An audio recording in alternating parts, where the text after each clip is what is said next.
நீங்க அந்த குமாருக்கும் சஞ்சய்க்கும் எந்த சம்மந்தம் இல்லைன்னு அப்பா கிட்ட நீங்க சொல்றீங்க.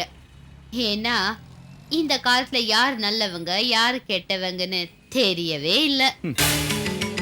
உடம்பு சரியில்லை உனக்கு? நல்லா தானே இருக்கேன்.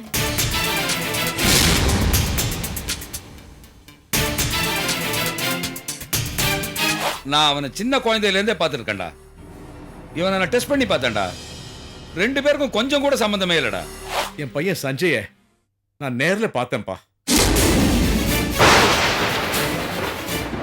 இன்னொரு தடவை நீ அந்த குடும்பத்துக்கு ஹெல்ப் பண்ணன்னு எனக்கு தெரிஞ்சது, நீயும் நானும் சேர்ந்து வாழ முடியாம போயிடும். ஜாக்கிரதை. புரிஞ்சுதா? புரிஞ்சுதா?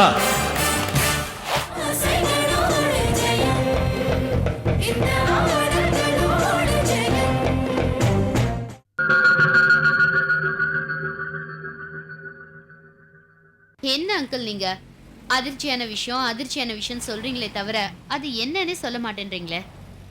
நித்யா, பாஸ்கர், தஞ்சை போலவே அச்சு அசலா ஒரு பையன். அவன் பேர் குமார். அவன் நம்ம வீட்டுக்கு வந்திருக்கான். அவனை பார்த்து நம்ம ராஜரத்னத்துக்கு பிபி ஜாஸ்தியாகி மயக்கம் போட்டு வந்துட்டான்.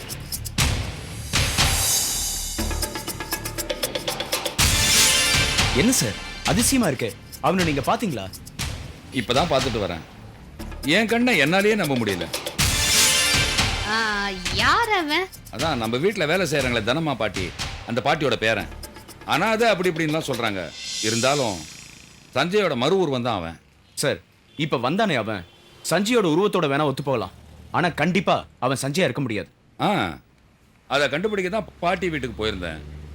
அந்த பையனை பார்த்தா உருவ ஒத்துமை தான் ஒன்னா இருக்கே தவிர சஞ்சயோட குணத்துக்கும் அறிவுக்கும் இவனுக்கும் எந்த சம்மந்தமும் இல்லை. எப்படி அங்கிள் இருக்க முடியும்? இவன் யாரோ எவனோ முகசையில் ஒன்னா இருந்தா உடனே சஞ்சய் ஆயிட முடியுமா? சார் ஏற்கனவே ராஜரத்ன அப்பா ரொம்ப குழம்பி போயிருக்காரு. மேலும் இந்த குழப்பம் வேற வந்தா பாவம் சார். அவர் நிலைமை ரொம்ப கஷ்டமாயிடும். அவரை நம்பி நூத்துக்கணக்கான குடும்பங்கள் வாழ்ந்துகிட்டு இருக்காங்க. அதை ஃபீல் பண்ணி தான் நடு ரோட்ல நின்றுட்டு இருக்கேன். நீ அதை விடுங்க சார். அவருக்கு ஒன்றும் ஆகக்கூடாது. அவர் நல்லா இருக்கணும். அது உங்க கையில தான் சார் இருக்கு. இங்க பாருங்க அங்கிள், நீங்க சொன்னாதான் அப்பாக்கு தெய்வ வாக்கு. நீங்க அந்த குமாருக்கும் சஞ்சய்க்கும் எந்த சம்மந்தம் இல்லைன்னு அப்பா கிட்ட நீங்க சொல்றீங்க. ஏன்னா இந்த காலத்துல யார் நல்லவங்க யார் கெட்டவங்கன்னு தெரியவே இல்ல. நித்யா சொல்ற மாதிரி அந்த குமார் எவனோ ஒருத்தனா இருந்து அப்பாவோட சொத்துக்கு ஆசைப்பட்டு நான் தான் சஞ்சய்ன்னு சொல்லி அப்பாவோட மனசை மாத்திரக்கூடாது. அப்பா ஒரு வெகுளி. அவர் யார் எதை சொன்னாலும் அப்படியே நம்பிடுவாரு. அப்புறம் கெட்டவன் கையில நாம சாவியை கொடுத்த மாதிரி ஆயிடும். நீங்க சொல்றதெல்லாம் உண்மைதான். இந்த மேட்டரை கொஞ்சம் கேர்ஃபுல்லா தான் டீல் பண்ணணும். நீங்க அந்த விஷயத்தை எங்ககிட்ட விட்டுருங்க, நாங்க பாத்துக்கிறோம். நீங்க அந்த குமாரை மறந்துருங்க. அப்பாவை நல்லா கவனிச்சுக்கோங்க. ஆமா அங்கிள், அந்த குமார் யாரு, எங்க இருந்து வந்தான், அவனோட பூர்வீகம் என்ன, எதுக்காக அவன் வந்தான், எல்லா மேட்டரையும் கேதர் பண்ணி நான் உங்ககிட்ட சொல்றேன். தேங்க்யூ. உங்ககிட்ட சொன்னதில்ல எனக்கு பாதி பாரம் குறைஞ்ச மாதிரி இருக்கு. ராஜரத்னம் ரொம்ப நேரமா வெயிட் பண்ணிட்டு இருப்பான். வரேன். Okay uncle, by. அங்கிள் மறந்துடாதீங்க, குமாருக்கும் சஞ்சய்க்கும் எந்த சம்பந்தமும் இல்லைன்னு மறந்துடாம அப்பா கிட்ட சொல்லுங்க.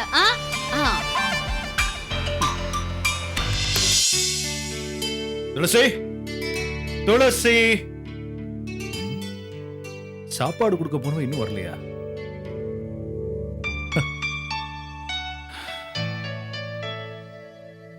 சாப்பாடு கொடுத்துட்டு வரது இவ்வளவு நேரம் ஆச்சா? வழியில ஒரு சின்ன பர்ச்சேஸ், அதான் கொஞ்சம் லேட் ஆயிடுச்சு. நீங்க வெளியே கிளம்புறீங்களா? ஒரு அர்ஜென்ட் வேலையா போறேன். நைட் வரதுக்கு லேட் ஆகும். நீ எனக்காக வெயிட் பண்ண வேண்டாம். நீயும் கிருஷ்ணா சாப்பிடுங்க. கிருஷ்ணா ஸ்கூல்ல இருந்து வந்த உடனே ஒழுங்கா முறையா படிக்க சொல்லு. அப்புறமா டிவி பார்க்கலாம். எக்ஸாம் வருது. சரி. அப்புறம் ஒரு சின்ன காஃபி கொண்டு வாங்க, சாப்பிட்டு கிளம்புறேன். கண்ட நேரத்துல காஃபி சாப்பிட்றதெல்லாம் கெட்ட பழக்கம். உங்களுக்கு எப்பதான் இந்த பழக்கம் போகும் தெரியல. பரவாயில்ல, சீக்கிரமா விட்டு.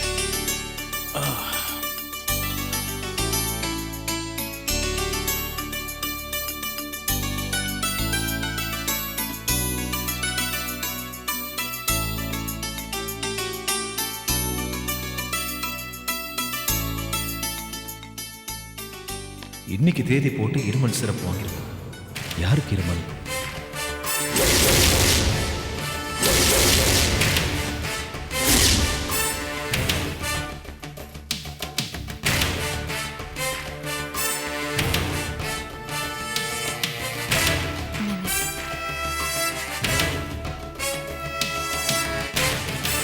உடம்பு சரியில்லை உனக்கு? நல்லா தானே இருக்கேன். இருமல், கோல்டு ஏதாவது?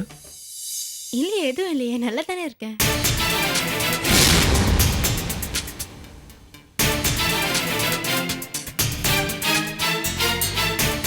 அப்போ இன்னி டேட்ல இந்த பில் எப்படி உன் பேக்ல வந்துச்சு?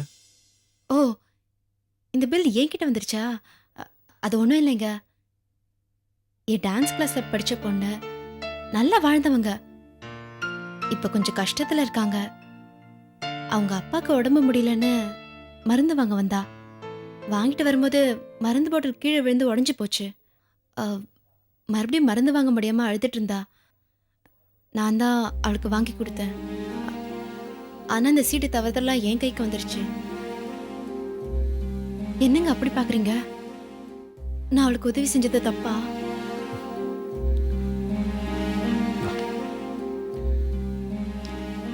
தப்புன்னு சொல்ற அளவுக்கு என்ன அவ்வளவு மோசமான ஆளா? அப்பப்போ நம்மளால முடிஞ்ச அளவுக்கு மற்றவங்களுக்கு உதவி செய்யணும். அப்பதான் நம்ம மனுஷனா பிறந்ததுக்கே ஒரு அர்த்தம் இருக்கும். உன்னை நினைச்சு நான் ரொம்ப பெருமைப்படுறேன்.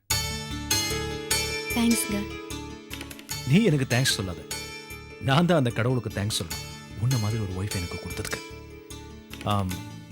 நான் சொன்ன மாதிரியே உன்னோட வேற மாடலா கட் பண்ணிட்டு வந்ததுக்கு இன்னொரு தேங்க்ஸ். பட்டா சரி, வரேன்.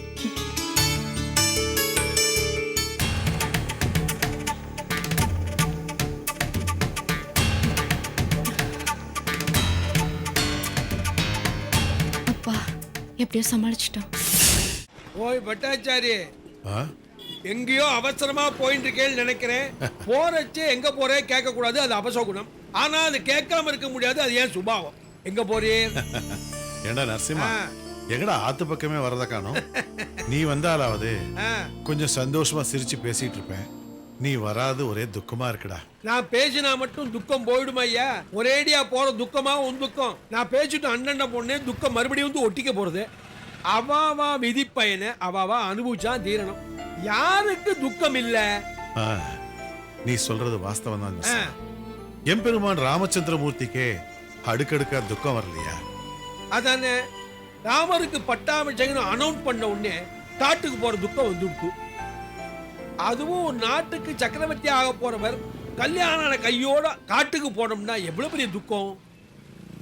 காட்டுக்கு போன உடனே தோப்பனார் இறந்து போயிட்டாருங்கிற துக்கம், சீதா பிராட்டியை காணுங்கிற துக்கம், அப்புறம் சீதா பிராட்டியை தேடிட்டு காட்டுக்கு போனது ஒரு துக்கம். அது சரி, சீதை கிடைச்சி ராவண சம்ஹாரம் ஆகி அதுக்கப்புறம் பட்டாபிஷேகம் வந்து தோணும், அப்போ துக்கம் போச்சோ? இல்லையே, யாரோ ஒரு வண்ணா சொன்னாங்கிறதுக்காக சீதையை அக்னி பிரவேசம் பண்ண வச்சார், அது ஒரு துக்கம் இல்லையா? மறுபடியும் காட்டுக்கு சீதையை தனியா அனுப்பி வச்சது ஒரு துக்கம். தம் பிள்ளைகள் லவகுசான்னு தெரியாமலேயே அவளாண்ட சண்டை போட்டது ஒரு துக்கம். இப்படி பகவானே துக்கம் மாறி மாறி புழிஞ்சு எடுக்கும் போது நீர் எம்மாத்திரம் பட்டாச்சாரி. நான் நினைக்கிறேன் இப்போ உங்களுக்கு சனி தசை ஆரம்பமாயிடுத்துன்னு நினைக்கிறேன். அதான் சனி ஆட்டி படைக்கிறான். நரசிம்மா, என்ன பொறுத்த வரைக்கும் 7 நாட்டு சனிங்கிறது நேக்கு மட்டும் 25 வருஷம் சனி தசைங்கிறியா? தகப்பன் செய்யறது குழந்தைகள் தலையில விடியும்னு சொல்லுவா.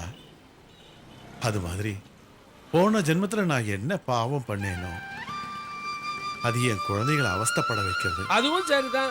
உம்மோட மூத்த பொண்ணு ஒரு 2 கட்டான கல்யாணம் பண்ணிட்டு போத்து கேசு ஜெயில்னு பேயா அலைஞ்சிட்டு இருக்கு. அதை கண்டு பதபதிச்சு போய் நிக்கிற.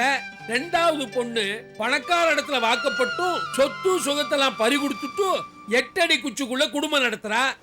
3வது எவனையோ நினைச்சுட்டு எவன்ட்டோ தாலியை கட்டிட்டு புக்காத்து கொடுமை தாங்காம அங்கேயும் இங்கேயும் அலைஞ்சிட்டு இருக்கு. இதெல்லாம் கிரக கோளாறு தானே ஓயே. நரசிம்மா, மற்றவாளை பத்தி கூட நான் கவலைப்படல. பத்மா இருக்காளே, அவ ஒண்டிதான் கல்யாணத்துக்கு முன்னால என் சுக துக்கத்துல பங்கெடுத்துக்கிட்டவடா. தான் படிச்சது வீணா போயிடக்கூடாதுன்னு இங்க இருக்கும் பொழுதே குழந்தைகளுக்கு டான்ஸ் கிளாஸ் நடத்தி அதுல வர வருமானத்தை என்கிட்ட கொண்டு வந்து கொடுத்து என் பாரத்தை குறைச்சவடா. அவ இப்ப தான் குழந்தைய காப்பாத்த கூட வழி இல்லாம கஷ்டப்படுறத நினைச்சாதான் என் மனசு ரொம்ப ஒடிஞ்சு போயிடுது. பட்டாச்சாரி, நாம என்ன கதறி அழுது கரடியா கத்தினாலும் விதின்னு ஒண்ணு இருக்கு இல்லையா, அதன் பிரகாரம் தானே நடக்கும். நரசிம்மா, நான் என்ன பாவம் பண்ணினேன்? கோயில் இருக்க பெருமாளுக்கு ஆகம விதிகள் படி 3 வேளையும் பூஜை பண்ணலையா? பட்டாச்சாரி, இதுக்கு போய் இப்படி அழுத்துக்கிறீரே, ஒரு பாவமும் பண்ணாத ஒரு தவளையோட கதையை கேட்டிருக்கிறா நீர்? ராமன் காட்டுக்கு போயிருந்த போது ஒரு தடவை தன்னோட வில்ல ஆழமா தரையில ஊனி நின்று இருக்கார். அதுக்கு அடியில ஒரு தவளை மாட்டின்னு கொடுத்து கவான் கவான்னு என்ன பண்றதுன்னு தெரியாம தவிக்கிறது. திடீர்னு ராமர் அந்த தவளையை பார்த்துட்டார். அடாடான்னு வில்ல எடுத்துட்டு அந்த தவளையை பார்த்து கேட்டார், ஏண்டாப்பா மாட்டின் துட்டியே கட்டப்படாதான்னு. யாராவது துன்பம் கொடுத்தா ராமா என்னை காப்பாத்துன்னு கத்துவேன், ராமனே துன்பம் கொடுத்தா யார் பேரை சொல்லி கத்துவேன்னு அழுது தீர்த்து கொடுத்தான். அது மாதிரி நீர் பூஜை பண்ற பெருமாளே உமக்கு துன்பத்தை கொடுக்கிறாரே. என்னையா சொல்றீர்? பெருமாள் கையில என்ன இருக்கு? செங்கு சக்கரம். சக்கரத்துக்கு என்ன பேர்? சக்கரத்தாழ்வார். சக்கரத்தாழ்வார். சக்கரத்தாழ்வாரை கும்பிட்டா சங்கடம் போயிடும் சொல்லுவா. அந்த சக்கரத்தாழ்வாருக்கு இன்னொரு பேர் என்ன? சுதர்சன ஆழ்வார். அதான், அந்த சுதர்சன் தான் இப்போ உங்க பொண்ணோட குடும்பத்தை நடுத்தருல கொண்டு விட்டான்னு சொல்ல வரேன். ரங்கநாயக்கி அம்மா முன்னாடி கை கட்டி வாய்ப்பத்தி நின்ன அந்த பையன் இன்னைக்கு அந்த குடும்பத்தையே நடுத்தருக்கு கொண்டு வந்துட்டானே. அதுக்கு பேர் தான் விதிங்கிறது. பெருமாள் எல்லாத்தையும் மேலேந்து பார்த்துட்டு தான் இருக்கார். நரசிம்மா, நேக்கு ஒரு உதவி பண்ணுவியா? என்ன உதவி? குழந்தை பத்மா கஷ்டப்படுறத பார்த்துட்டு என்னால இருக்க முடியல. அதனால அவளுக்காக அரிசி, பருப்பு, புளி, பால் டப்பா எல்லாம் ஆத்துல வாங்கி வச்சிருக்கேன். அதை கொடுத்தனுப்ப ஆள் இல்ல. மற்ற குழந்தைகளுக்கு தெரிஞ்சா ரங்கநாயக்கி அம்மாவோட குடும்ப கௌரவம் குறைஞ்சிடும் இல்லையா? நீதான் எப்படியாவது அவ ஆத்துல கொண்டு போய் சேர்த்துணும்டா. நான் கொடுத்தது அவ ஆத்துல யாருக்கும் தெரிய வேண்டாம். நீயே வாங்கி கொடுத்த மாதிரி இருக்கட்டுமே. ஏன் நீரே கொண்டு போய் கொடுத்தா என்ன தப்பு? சேச்சே, வேண்டாம். அவ கை மேலே இருந்து என் கை கீழே இருந்து பார்த்தவா. இன்னைக்கு அவ கை கீழே இறங்கி இருக்குது. இதை நான் கொண்டு போய் கொடுத்தா அவ இல்லாம நான் குத்தி காட்டுறதா அர்த்தமாயிடும் இல்லையா? ஓய் பட்டாச்சாரி, ரங்கநாயகி மண்ணி இருக்காளே, அவ ஒரு கவரிமான் மாதிரி. மயில் நீப்பின் உயிர் வாழா கவரிமான் அன்னார் உயிர் நீப்பர் மானம்பரின்னு சொல்லுவா இல்லையா, அது மாதிரி கவரிமான் ஜாதி எங்க மண்ணி. அதனால தான் ஏன் சொல்றேன், நீயே கொண்டு போய் கொடுத்துரும். நீர்னாலும் பரவாயில்ல, ஓய் பொண்ணை கொடுத்து சம்மந்தியா இருக்கேன். நான் அப்படி இல்ல, பிச்சைக்காரன். அவகிட்ட 5க்கும் 10க்கும் கையை நீட்டி நின்னவன். இப்ப போய் இதை கொண்டு கொடுத்தோன்னு வச்சுக்கோ, ஏண்டா நான் ஏழை ஆயிட்டேன்னு குத்தி காட்டுறியான்னுவா. இந்த பாரு, அவ அதுக்கு வந்துட்டு போயிட்டு இருக்கேன், அதை கெடுத்துறாதையும். என்னால முடியாது, என்னை மன்னிச்சுக்கோ. சரி, வலிச்சாலும் துடிச்சாலும் சுமந்தவ தானே பெத்தாகணும். நானே போயிட்டு வரேன். நரசிம்மா, அவ திட்டினாலும் பரவாயில்லடா. வெக்கம், மானம் இதெல்லாம் பார்த்து ரொம்ப நாள் ஆச்சுடா. போயிட்டு வரேன்டா. கடவுள் மனுஷனுக்கு முதுகுல குத்தி பார்த்திருக்கேன், இந்த மனுஷனுக்கு முழுசாவே குத்திட்டார். டேய் கோபால், குமார் நீ பாத்தியா? அவன்தான் என் சஞ்சய் இருப்பான்னு நினைக்கிறேன்.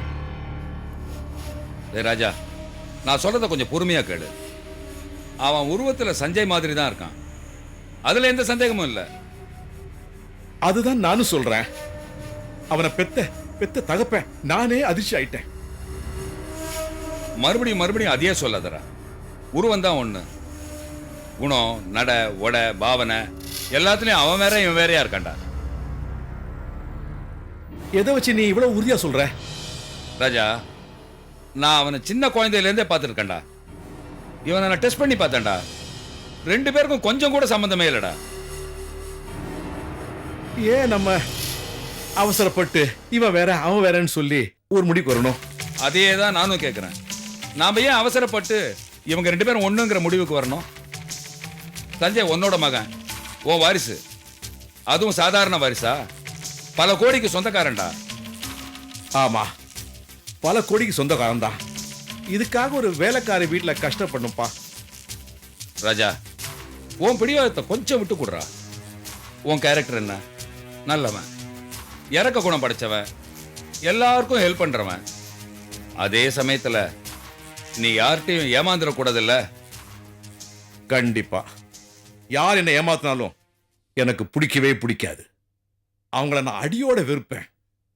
அதனால தான்டா நானும் சொல்றேன், அவசரப்பட்டு யாரோ ஒருத்தன் உன் பையன்னு சொல்லி அவன் மேல பாசத்தை கொட்டி அவன் அவன் வாரிசுன்னு எல்லார்ட்டையும் சொல்லி கடைசியில் அவன் பையன் சஞ்சய் இல்லைன்னு தெரிஞ்சா அது எவ்வளோ பெரிய ஏமாற்றமா இருக்கும். அந்த ஏமாற்றத்தை எப்படிடா சரி கட்ட போற? உண்மைதான் கோபால், நீ சொல்றது உண்மைதான். அதனால தான்டா சொல்றேன், கொஞ்சம் பொறுமையாரு. உண்மை என்னன்னு ஆதாரபூர்வமா கண்டுபிடிக்கிறேன். அதுக்கப்புறம் உன் இஷ்டம் போல என்ன வேணா செய்யடா.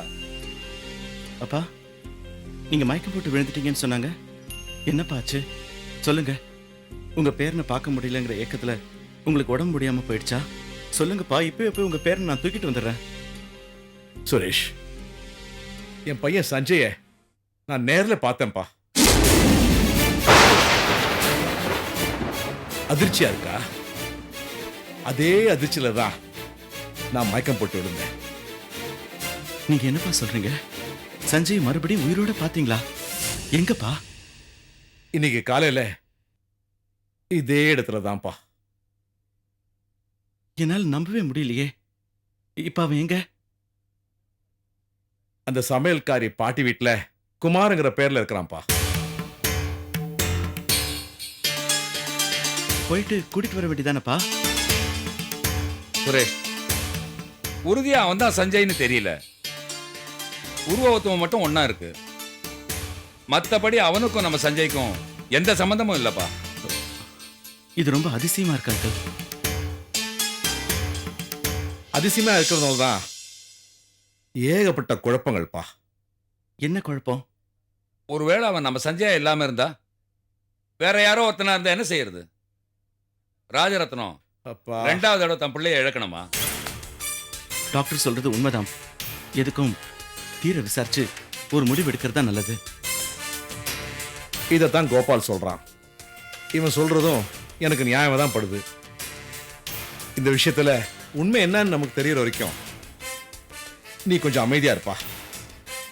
ஆமாப்பா, ஒரு இடத்துல பட்டாசு கொளுத்தி விட்டா வெடிச்சுக்கிட்டே போற ஊசி பட்டாசு மாதிரி இதுல பல பேரோட வாழ்க்கை சம்பந்தப்பட்டிருக்கு. உண்மை தெரியற வரைக்கும் பொறுமையா இருக்கிறத தவிர வேற வழியே இல்லப்பா. ச்சே.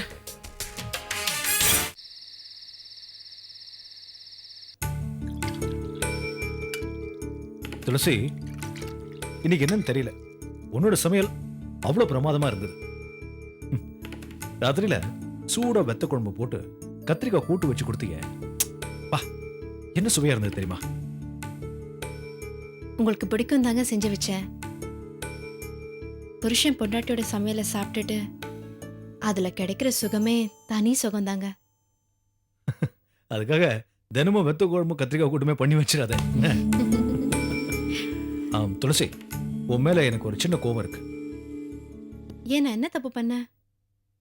நான் போகும்போது என்ன சொல்லிட்டு போனேன்? நான் ராத்திரி வரத்துக்கு லேட் ஆகும், சாப்பிட்டு படுத்துன்னு சொன்னேன்ல. அப்ப எதுக்கு எனக்காக வெயிட் பண்ண சாப்பிடாம? அது என்னமோ தெரியலங்க, நீங்க சாப்பிடாம என்னால சாப்பிட முடியல. துளசி, இந்த காலத்துல உன்ன மாதிரி ஒரு ஒய்ஃப் கிடைக்கிறதுக்கு நான் கொடுத்து வச்சிருக்கணும். துளசி, புருஷன் பொண்டாட்டிக்குள்ள எந்த ஒளி மறைவு இல்லைன்னு வச்சுக்கோயேன், அவங்கள யாராலையும் பிரிக்கவே முடியாது. ஒரு சின்ன விஷயத்த கூட யாராவது ஒருத்தர் மறைச்சு வச்சா கூட அது பெரிய பிரச்சனையை உருவாகிறதுக்கு சான்ஸ் இருக்கு தெரியுமா? அவங்களே சொல்லிட்டாங்கன்னு வச்சுக்கோயேன், பிரச்சனையே இருக்காது. அப்போ உண்மையை சொல்லிட்டா சண்டை வராதுல்ல? நிச்சயமா வராது. ஒய்ஃப் தான் கிட்ட பிராங்கா இருக்கான்னு புருஷன் சந்தோஷப்படுவான். அதே மாதிரி புருஷன் எல்லாத்தையும் ஓப்பனா சொல்லிட்டானா ஒய்ஃப்க்கு சந்தோஷம் தானே? அப்படின்னா நானும் உங்ககிட்ட ஒரு உண்மையை மறைச்சிட்டேன். அதை இப்ப சொன்னா என்ன மன்னிச்சு சந்தோஷப்படுவீங்கல்ல? நிச்சயமா. அப்படின்னு ரகசியத்தை மறைச்சிட்ட சொல்லு. காலையில மருந்து விஷயமா சொன்னல, அது போய். மருந்து வாங்கி கொடுத்தது பொய்யா?